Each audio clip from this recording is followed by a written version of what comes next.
We're going to spend a lot of time in this book for the foreseeable future. And today I'm starting on page 28. And I just want to share a thought with you. I want your feedback. I'm going to ask you to participate immediately. I'm not going to wait until we're finished. So get ready to talk.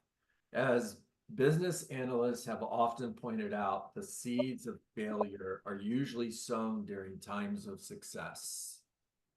So for those of you who are a real estate agent back in 2021, I want you to think about what the real estate market looked like. We sold 6.3 million homes in the United States. You saw real estate agents celebrating that they got a listing, it sold in a day, it sold with multiple offers, and it sold over the asking price. And that's awesome. I mean, that's success, right? And what I'm hearing here is the seeds of failure are usually sown during times of success. He goes on to say the most humbling lesson of a shift.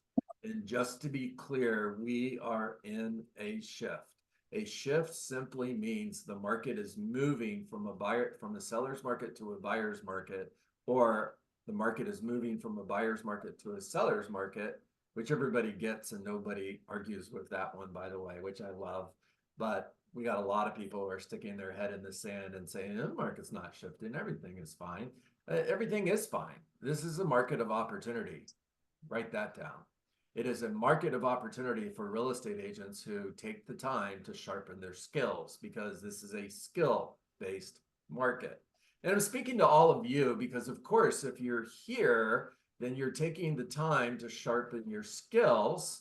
So if it sounds like I'm preaching, I am, but I'm not necessarily preaching to you guys, because you are the agents who are sharpening those skills. So kudos to you. Now, let me go back and read what I just read to you just a second ago. The most humbling lesson of a shift is this: we succeed in good times, not only because of what we do right, but in spite of what we do wrong. Tell me what that says to you.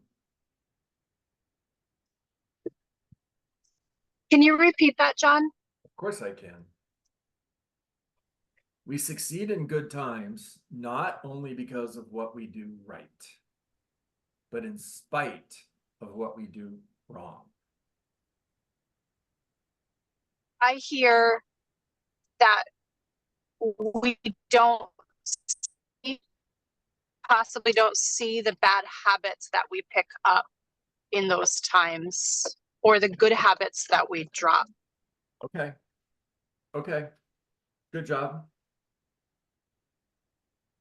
One more person, and I'm going to go on. I want to hear what you're hearing. Tell me what you're hearing. For those of you who have been in the business for a while, think back to 2021 and think of the comment. We succeed not only because of what we do right, but we succeed in spite of what we're doing wrong. It's easy to be successful. It's easier to be successful when the market is good. 100% fact. Write it down. If we looked at those real estate agents who were celebrating those successes, they're taking listings, they're selling them fast, they were selling them with multiple offers. Were they doing that based on skill, or were they doing that based on the market? And not to take anything away from anybody, and I might offend some people on this one, but they're doing it because of the market, not because of skill. When the market is hot, you got less than 30 days of inventory, you take a listing, even if you overprice it, it's going to sell.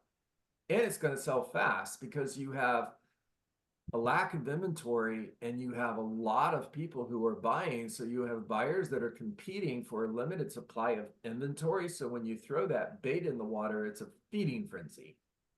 Now, 2 years later, 3 years later, you're fishing and there's no fish. And it's like, where did they go? Well, now you need more skill in order to succeed in this market. It's going to require a shift in how you think, and it's going to require a shift in what you do. All right, I'm backing up to page 25.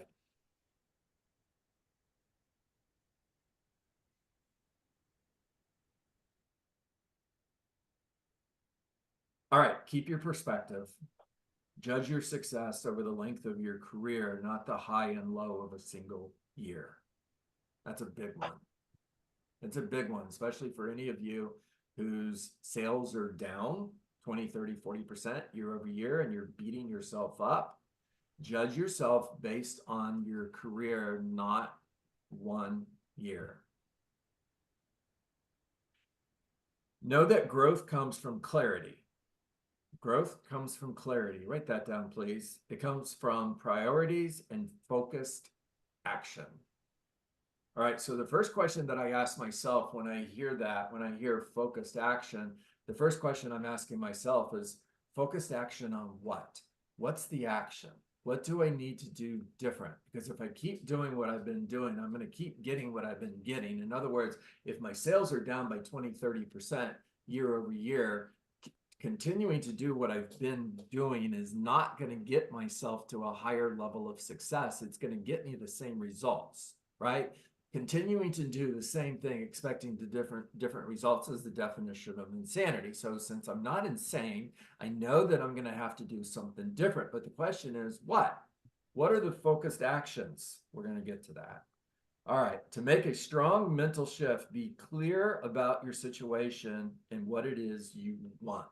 Let's pause and just talk about that word for a moment. Want. There's two different positions from which you can come. It's either coming from a position of need or coming from a position of want. And if you're coming from a position of need, then you are taking actions based on the things you need. And you're going to have to justify that, because somebody's going to ask you, why do you need a new house? Why do you need that new car? Why do you need to go on that vacation or buy additional properties in the Keys and the mountains and North Carolina and Denver, whatever it is? You're going to hear, why do you need that? Now you have to justify that. You have to justify your needs. Why? Because we're living in scarcity. And when we're living in scarcity, scarcity-minded people, when they hear other people talk about the things they need, their mind goes to, the more you succeed, the less there is for me. Because I have a scarcity mindset, it bothers me when I hear people say, God, understand, this is not me. I'm talking about perspective. This person is thinking, it bothers me when I hear other people talk about the things they need, because the more they get, the less there is for me. Now, when you come from a position of want, these are the things that I want. You don't have to justify that. If somebody asks you, why do you want that? Your response is, I just do. That's the only answer you need. And now you're coming from a position of abundance, because there are fewer people. When I say fewer people, I mean a lot fewer people, maybe 1 to 2%, that are coming from a position of want based on abundance. Now there's no limited supply of the things that we want, because we have an abundance mindset. Now I can celebrate your successes. Now I can get excited for you when I see you succeed, because I don't have a scarcity mindset. I'm not coming from a position of, the more you succeed, the less there is for me.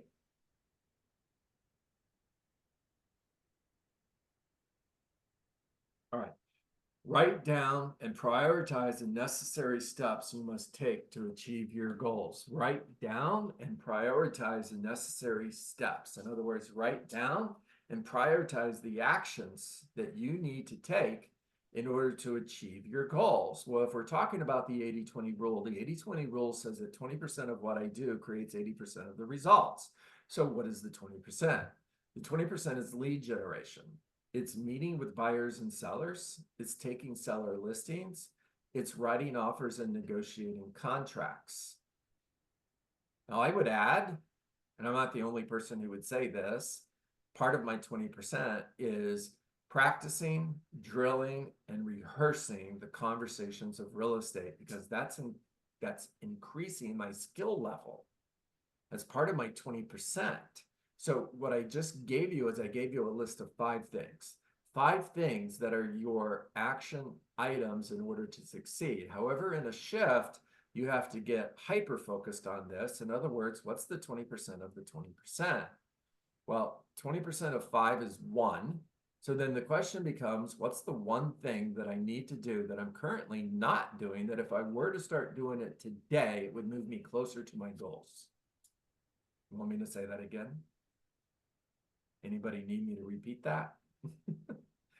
Here, I will anyways. All right, so the focus question is, what's the one thing that I'm currently not doing, that if I were to start doing it today, it would move me closer to my goals? Now, the answer is going to be lead generation, but it be more specific. It's going to be prospecting-based lead generation.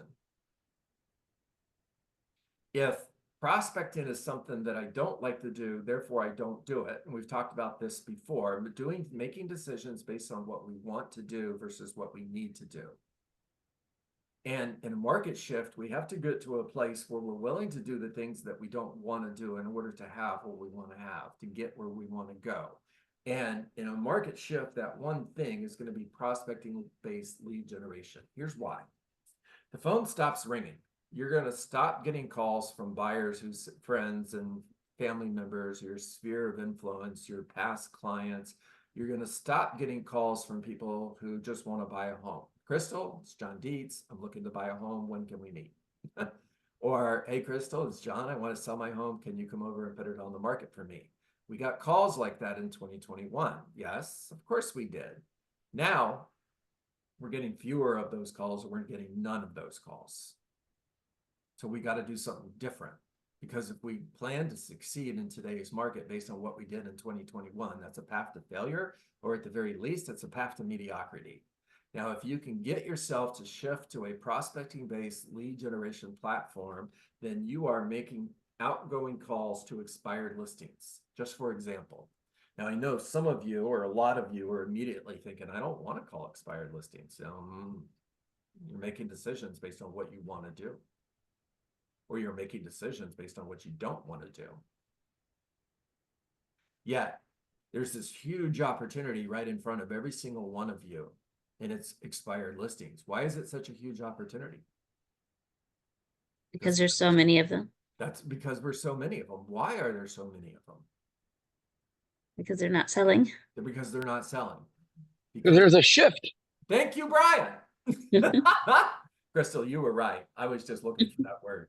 Because Right. we're in a shift. So a shift creates opportunity. Remember, I said earlier, this is an opportunity market. It's an opportunity market for the real estate agents who are willing to do the things that need to be done in order to get where they want to go. So there's a lot of homes coming off the market. Now, these homes are coming off the market because they listed with a real estate agent who's doing things the same way they were doing things in 2021. That doesn't work anymore. In today's market, we need to have strategic pricing conversations, not pricing conversations. Please write that down. I'll sit at the kitchen table for an hour over $5,000 because I know $5,000 is going to make the difference between sold and expired. It's that important. We're fighting for them to price their property ahead of the market in order to beat the competition. And because there's real estate agents out there who are not doing that, properties are coming off the market. A lot of properties are coming off the market daily. And I mean daily, because if you just say, oh, I'm going to try this, don't bother, it's not going to work. You have to make a commitment to doing it, which means every day I'm going to pull expired listings, I'm going to get on the phone, I'm going to make calls. Or I'm going to go knock on the door. I hear agents tell me, John, that's fine, but nobody answers their phone. Call more people. That's fine, but people are hanging up on the phone on me. Call them back. We must have got disconnected. It's John Dietz. I notice your listing came off the market. If I had an offer today, would you want me to bring you the offer? You have to get on the phone and make these calls. You have to be willing to fail at a high level in order to succeed. I'm telling you right now that if you'll call 20, 30, 40 expireds a day, and if you'll talk to 10, 15, 20 expired listings every single day, you're going to schedule at least 1 or 2 appointments. Now, 90% are probably going to turn into nothing. You're going to fail a lot, But here's the flip side of that. 10% will turn into a listing. It's a fact. I'm not pulling the number out of the air. This is based on years and years of experience, both as a real estate agent and as a coach.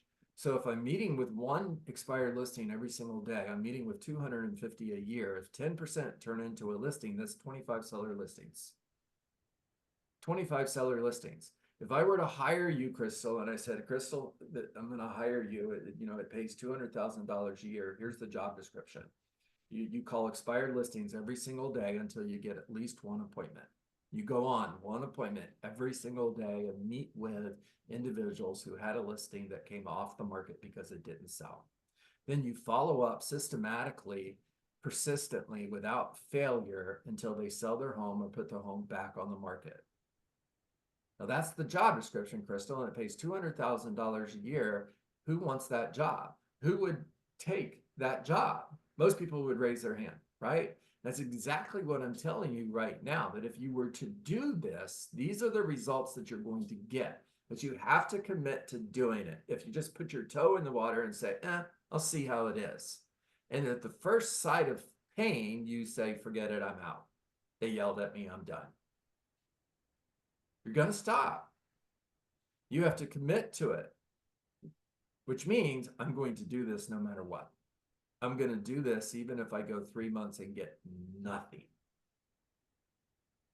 I'm going to keep doing this because I know over time this is going to work. Now, at the extreme, what if you went 10 months and you didn't take any listings and you took 25 in the last 2 months? Did you fail? You got the same result over 12 months that I just told you a few minutes ago that you're going to get. It just didn't happen until the last 2 months. Are you less successful or more successful than the person who took 2 listings every month? It's the same. All right. Where did I leave off? All right. Write down, prioritize necessary steps you must take to achieve your goals. All right. Going over to page number 26, top of the page. Once you've gotten real, you've got to get right. Right into action, and into the right action for all the necessity of knowing what to do. Taking the right action now is just as necessary. All right, you know what to do. I just told you what to do. Now it's up to you to take action and do it. Now, if you do, you're going to succeed at a higher level than everybody else who isn't doing this. But it's up to you, because you're the one and the only one who can determine to take action and to be consistent in those actions. All right. Talk to me. What did you hear?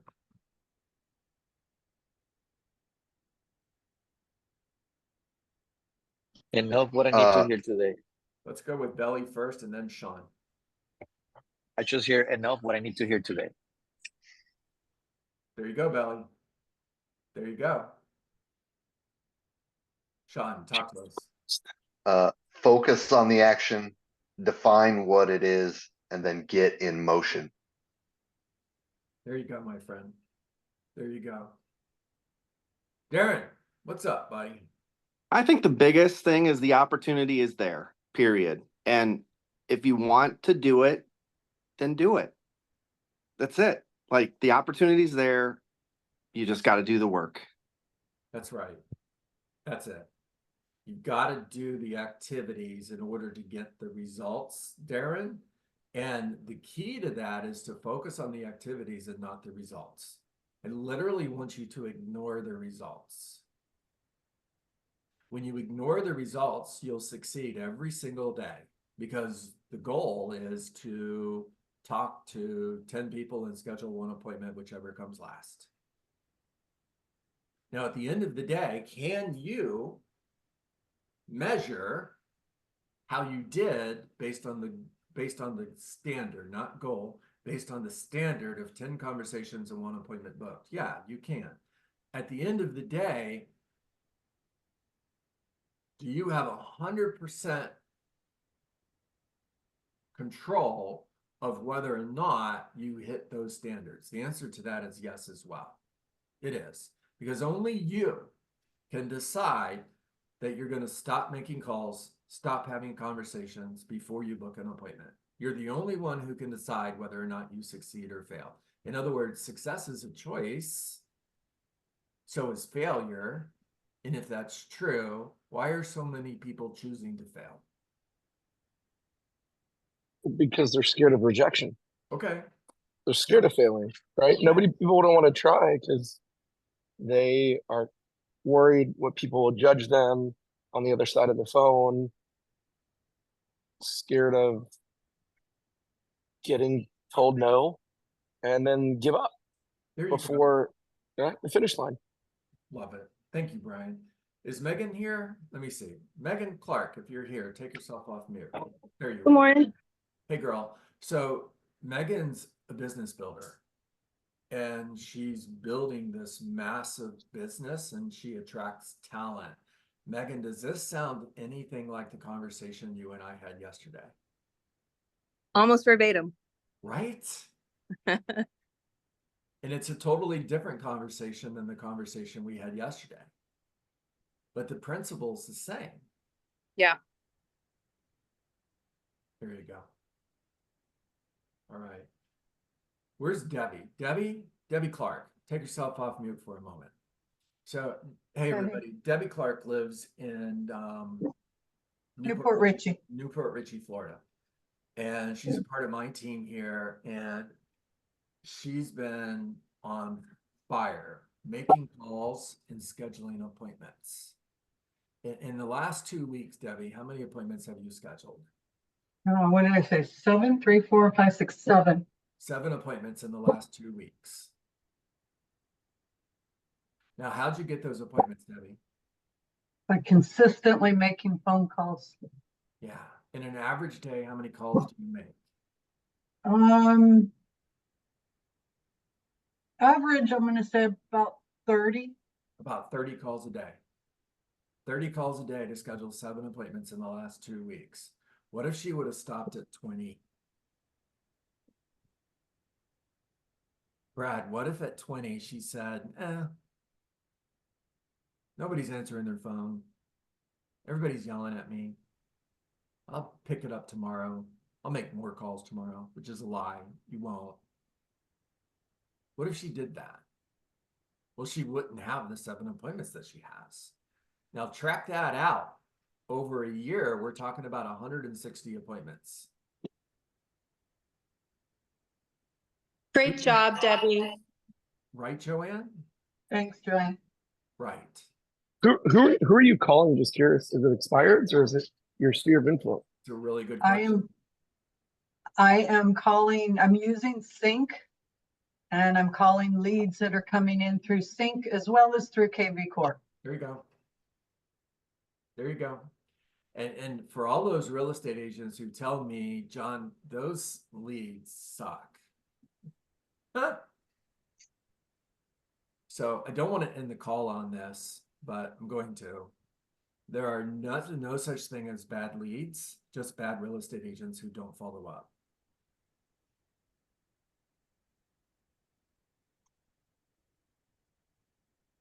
Okay, nobody jumped off the call. That's a good thing.